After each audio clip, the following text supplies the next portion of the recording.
What's going on, guys? I got Alex here on the line from Solex.Ai. Alex, how are you doing today, my man? Oh, I'm great. Hi, everyone. Thanks for having me, Professor, and I'm excited to be here. So, Alex, why don't you start off telling everyone your full name, first of all, and your position within the company, Solex.Ai? Absolutely. So, my name is Alex Merkulov. I'm one of the co-founders. We have 3 co-founders. I happen to be the first one, so Solex was a bit of my brainchild. I've started developing it several years back, and then 2 others have joined, and now we have a full-fledged team. So lots of exciting stuff happening. Tell us, Alex, I'm sure everyone is wondering here, what is Solex.Ai all about? Give us the rundown. In a nutshell, we're basically building a hive mind to predict the future. To bring it down to earth, what we're trying to do is to use collective intelligence, so a wisdom of large crowds, to tell us where this or that financial market is going to go. Basically trying to predict the price of things like Bitcoin or S&P 500 in the near future. So one of the things that we wanted to do with our platform is to test the hypothesis, which we have tested so far, and it seems to be working, but test the hypothesis that a lot of people can do a better job than a single individuals. Essentially, if you think about how we want to approach this, is most of the time when you look at a price of something in finance, like a price of Bitcoin, you're looking at a chart. So you're looking at the graph of a price, and the last point of a graph is basically where the price is today. What we want to do is to draw this graph a bit further into the future, probably about 4 weeks or so, and try to get it as close as we could possibly get to reality. So it's interesting, it's very difficult, and we try to do the best that we can at doing so. How do you create your forecasts? Tell us about that. And let me start with the 3 principles that are really driving what we're trying to do. So the first principle is that we believe that there is tremendous value in predicting the future. And it's also incredibly difficult, right? So I think it was about 2 or 3 days ago that Changpeng Zhao, the CEO of Binance, have tweeted that if markets are predictable, they cease to be markets and stay without profits. And I think that's certainly true. Markets are continuously driven by things that are sometimes difficult to understand. And those people or those teams or those companies that can do this relatively consistently are usually hugely successful. But at the same time, we continuously see big companies and big brands and businesses who have been in this for years and years fail because of a variety of reasons. They can't adapt to new situations, or maybe they get a little bit too complacent. So we think that's a very interesting place to be in. The second principle that we really believe in is that decentralized decision-making is better than centralized decision-making. It basically comes down to the fact that we think that democracy is better than autocracy. We think decentralized systems are more stable and are better able to deal with biases and actually better able to deal with quickly changing situations, which is what we're having in the market right now. The third principle, and that comes down to individuals, we think that really the main factor for individual success in doing pretty much anything that they do, but certainly when it comes to dealing with uncertainty and making decisions with limited information, is personal motivation. To me, it does not matter what kind of degree do you have, what background do you have, where do you come from. As long as you're properly motivated to do something, I think you will do good. You might not do good at the very beginning of it, everybody learns, but you will do good over the long term.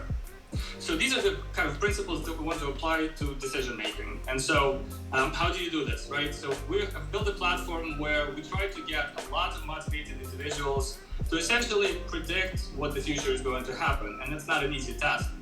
So we're trying to make it a little bit more fun. So the platform that we have built is somewhat gamified. It allows the individuals to come in, or our forecasters to come in and basically play a little bit of a game and try to guess where the prices are going to go.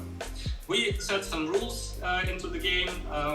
They're relatively simple. They're no more difficult than a game of checkers. They allow you for a little bit of freedom in decision making, but what it gives us is a better read on users' intentions. And we think it's fascinating because you can apply all kinds of behavioral finance statistics to this and see whether our community is better at predicting where the market goes when the weather is nice, or when the market goes up, or when the market goes down. And we try to incentivize our forecasters to come in and forecast every day. and do it at a very high frequency manner, which gives us a lot of data to kind of rummage through and get our algorithms to basically read through the data that our forecasters are supplying to us and come up with a consensus. So basically build this line from lots of individual calls that different people are making. So that's how it works in a nutshell. And obviously we try to incentivize with it being an interesting place to be, but we are also trying to incentivize our forecasters with monetary incentives. So if you happen to be, anyone can play, but if you happen to be one of the better ones, in fact, top 25% of forecasters every day get a slice of a little budget that we have. And so it's interesting. Hopefully it's a fun place to be, and you can earn some capital without actually spending any money. So we think it's interesting. We try to get a lot of people into it and basically discern or distill some interesting information out of this. Why do you think the market needs something like this, Alex? What's your opinion on that? Several reasons. First of all, I think that particularly for individuals, I think individuals is a very interesting place to be at the moment because if you follow what has been happening to financial markets, ever since COVID, we've had a tremendous move of just regular people like you and I creating their own brokerage accounts and going to invest. People were buying Teslas, GameStop, Bitcoin, essentially trying to play the markets, trying to invest their capital and make some gains out of it. I think just in the United States, if I remember correctly, just in the United States, over 25 million of individual brokerage accounts have been opened since 2021. That's a lot of people going into the markets. At the same time, we've had a situation, and this is something that I followed quite closely, where financial regulation in developed markets in particular is making it very unattractive to big institutions to provide advice to individuals. Effectively, unless you're a high net worth individual, so if you have $1 million to invest, unless you're one of those, you don't really get professional level advice from banks. And even if you do, no bank will advise you on things that they don't sell. So, for example, where do you get your advice around Bitcoin? Many people are left without guidance, and so they flock to questionable things. We've all seen kind of a Wall Street bets phenomenon. I can't tell you how many things I've seen where you go on the internet and there's a cool-looking individual in an expensive car that tells you that I'm a trader, I've been doing this for 20 years, and now all I want to do is tell you how it's done. And to someone like me who spent the last 15 years of my life in professional financial markets, that's not how it's done at all. That's, no one. First of all, if you invest your capital at a higher level, if you have a lot of money to invest, you don't use the same tools that are available to normal investors. You don't trade in the same liquidity pools, and you most certainly don't share your ideas because for many reasons. Normally, if you know how to make money, you make money, and even then, your responsibility of advising somebody on things that you're uncertain on, and everybody is uncertain. There are no certain things in the market. It's just too much for people who do it in a regulated manner, and that's why you very rarely see from financial advisors a track record of their predictions. Usually, that's not quite what they do. So, where does an individual go? And we're hoping to become that platform. So, we want to be very transparent. Essentially asking Solex where the price of Bitcoin is going to be tomorrow is almost like asking 1,000 people that that you've seen how they've performed in the past, and you kind of go to the crowd, what do you guys think? And so you get a relatively balanced answer back as opposed to someone who might be good at predicting market, but might have a headache today or maybe has had a sick child at home or something, and maybe their mind is not in the right place. So we're hoping to be that very stable, very predictable, with a good track record. I hope over time. It takes some time in financial markets to build a track record, and we hope to be that kind of a reasonable expectation by baseline for anyone who's in the market. So, if you're investing, if you have a position in a Bitcoin, you're thinking about buying or selling, you can come to us and just have a look what we think. And we tell you not just where it's going to be a month from now or 3 months from now, but we tell it to you daily for the next 4 weeks. So it gives you a pretty decent idea of what we think, at least. Now, who can use your products? Who is allowed to use these? So as I mentioned before, our primarily focus is on individual investors. We think this market is gigantic. It's literally hundreds of millions of people, not just in the developed markets, but also in the developing. We are at the moment testing markets in different types of asset classes. So we've focused on individual equities, on indices like S&P 500, on cryptocurrencies like Bitcoin, and on commodities like oil. We think that going forward, we will focus more on indices. I think equity indices are particularly interesting for individual investors. So things like country equity indices to S&P 500 is like US large cap. You have a similar thing in Europe, similar thing in Asia. So you can, in your portfolio, you can kind of trade China against the US or something of that sort. And cryptocurrencies, because we think it's an interesting space. Lots going on there, lots of volatility and uncertainty in the market. And good advice, very crucially, is absent from there. Other markets, our mechanism also works for, but things like oil, for example, is a very technical market. Yeah, you need access to certain data to be able to trade it or predict it efficiently. Those ones also work, but we think we need a much larger platform to be able to tackle those. So maybe those will come at a bit of a later stage. So individuals who basically buy and sell these things, who need a little bit of a either guidance or maybe just a validation of their view. That's kind of our main focus at the moment. The second focus is really because we are creating these forecasts from very high frequency data and a lot of data. So we've been around for about 2 years now. We've collected 2 million of individual forecasts, which is interesting, right? Because it's always dealing with the future. It's always giving somebody's individual opinion about why this or that market is going to go. And we know who this opinion comes from. Obviously, we don't sell our forecasters data, but I can tell you that our users in Asia have thought about Bitcoin this, and our users in Europe have thought something else. And you can kind of look at the differential between these two subgroups, or maybe age groups, or whichever way you want to slice it, and maybe get some kind of information from there. That gets more into the analysis, and this is something that we're looking to roll out a little bit later. And the final product that we're thinking of is selling data to financial institutions. Our forecasts can be seen by an individual, but you can also plug it into your quantitative model if you want to play with it and see if there's any value to that. And all of this is basically driving value and money towards the platform, which we can then use to find more forecasters or get the existing forecasters play better. If I take it very far in the future, if we can cover many markets and get our algorithms a little bit more sophisticated than they are now, we're continuously developing. And that's where the AI bit, by the way, comes in. It's really the assembler of the forecast. Perhaps we might even run a community managed portfolio, but I think we're a little bit early. We're a little bit early on that journey. Who can become a forecaster, and what do they need to know? Absolutely, main thing about becoming a forecaster or really getting involved in anything is really motivation. So pretty much anyone who is interested in financial markets. Very specifically, for that reason, we did not put any barriers for people signing up to the platform.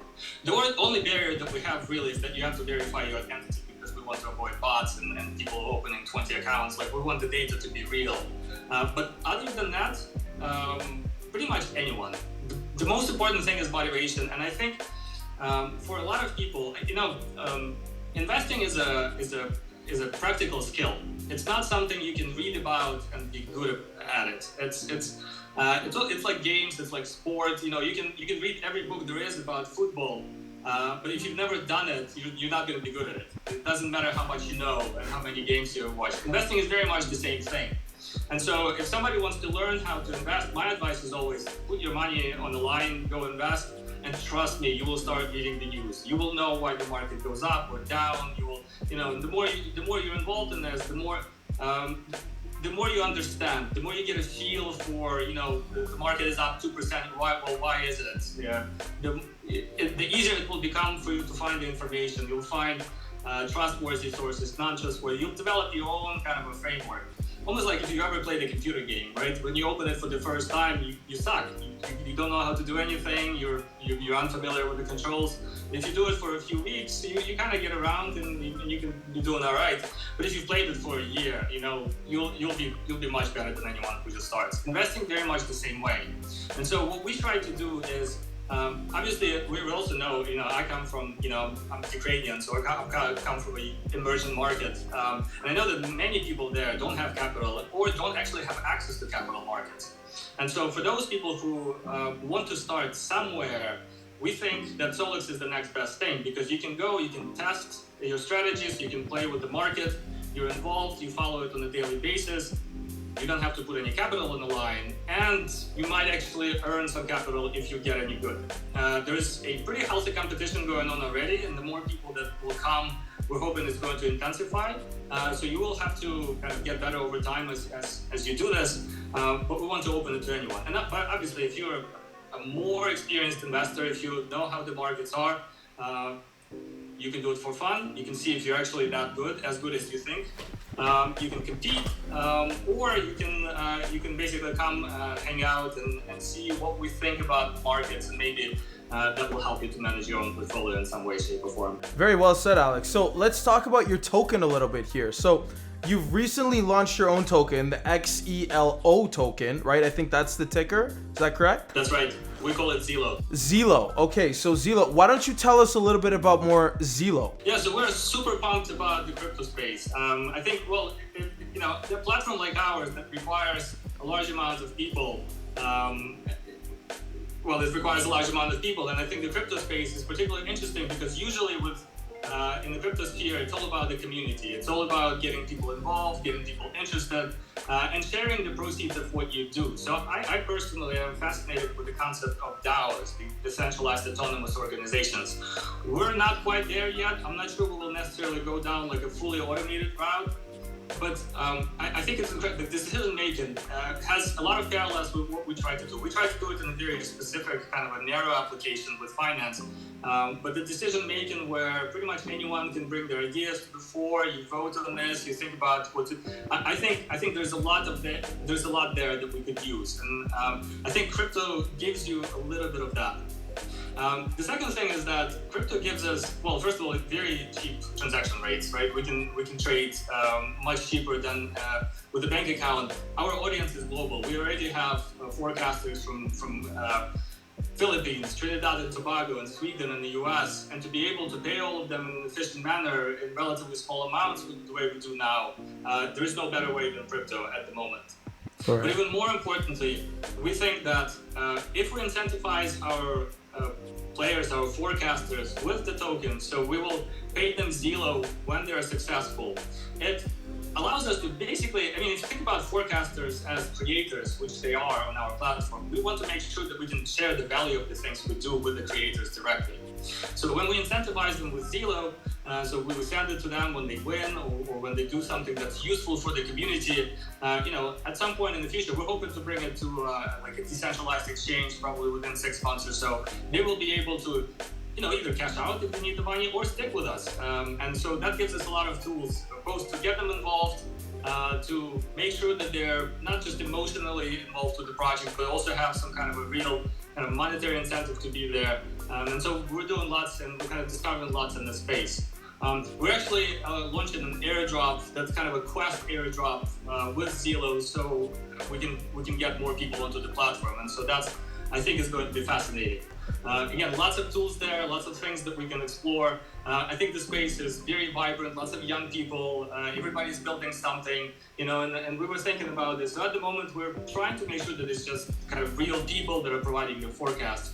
But in reality, if somebody can build a bot, and we're thinking that we should probably open the platform up to bots at some point, but if somebody can build a bot that predicts the market on our platform, that's also tremendous value. And the crypto makes the smart contract part of this and kind of these relationships a lot more efficient and interesting. So we are properly excited about this. We are kind of in the market now. We're exploring all of these venues, and I'm hoping that that's going to make our platform bigger, brighter, and more fun. Nice. Wow, Alex. I gotta say, XELO has me really excited. All that information you just gave me, information overload. I feel great about it. Wow. I'm sure everyone that's listening is very excited about it as well. That's all the questions that I have for you today, man. Was there anything else that you wanted to say to everyone watching? Anything you wanted to leave off on? Well, I would just say, if you're excited about markets, if you're interested in what we do, come check us out. You can forecast if you're interested. You can just watch us grow. I think think it's a fun place to be. I think we'll do some awesome stuff going forward. So definitely check us out and make sure that you subscribe to Professor Crypto interviews. I think they're pretty awesome. Thank you again so much for your time, Alex. We really enjoyed having you on the channel. This interview is definitely one for the books, and hopefully we can collaborate with you further again, whether it be a web review or another interview as you guys grow and progress. We'd absolutely love it. So thank you again, Alex. Thank you for having me. It's been awesome. Cheers.